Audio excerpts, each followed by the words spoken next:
natin si James at si Rodfield. At ngayon naman, Bubay, syempre alam natin na lahat ng paraan gagawin natin sa pagtitipid. Lalo na kapag magpapasok ka na, ang daming gastos.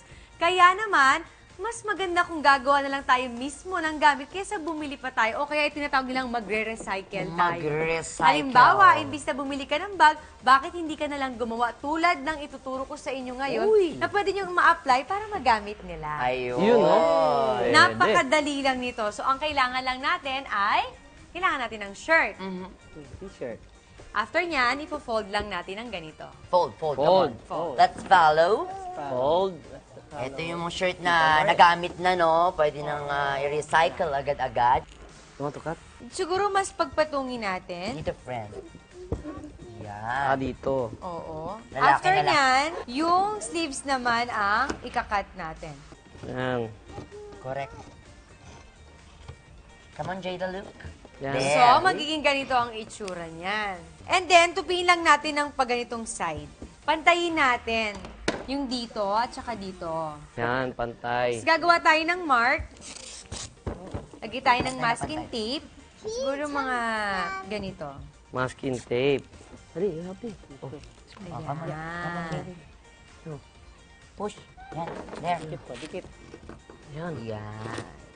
So, after nyan, na nagupit na namin, ano ka lang, to follow ka na lang, ibobohol natin siya, siguro mga 2 beses para at least ma-secure tayo na matibay siya. Correct. Tulungan na kita doon. Yan. Hmm? So, pag nabohol na natin yan lahat, syempre tatanggalin na natin yung masking tape na pinag-pattern natin. Yan na. Ganun pala yun. So, pag nabuo na natin yan, ganito ang magiging resulta niya. Tali-tali lang. Ayan, oh. So, meron ka na bag.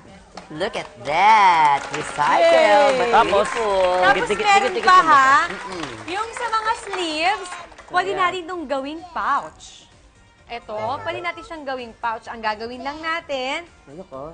Yung pouch. pantayin na lang siguro natin. Lalagyan natin siya ng glue. Puti ka pa. So, magiging ganito yan. Hmm. Tapos niyan, syempre 'di ba, dito nakita naman natin sa may mga sleeves ng ano, bubutasan lang natin ng 2 'yon, tapos lalagyan natin nito. Yung pinaka wire niya, Panali. ribbon. Syempre bago mo natin magawa yan, kailangan natin ng tardible. Syempre isushoot. Ipapasok dun sa Oo. Jutas Marie. So, ganito ang magiging resulta niya. So, may pouch na tayo. Ayan, lalagyan ng baon. Tapos ka na dyan. Do you like this? Tapos di pa tapos. Kalahati na lang.